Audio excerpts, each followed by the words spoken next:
You ask Tiger to calculate.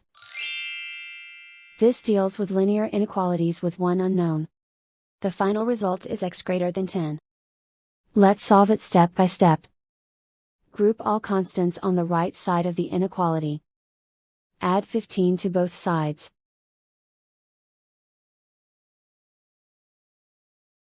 Simplify the arithmetic.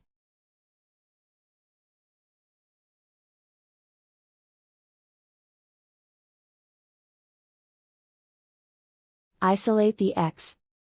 Divide both sides by 9.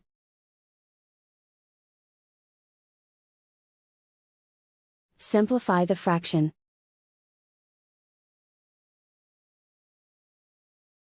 Find the greatest common factor of the numerator and denominator.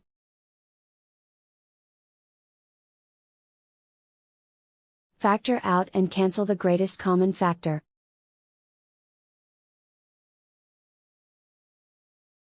Plot the solution on a coordinate grid. And so the final result is x greater than 10.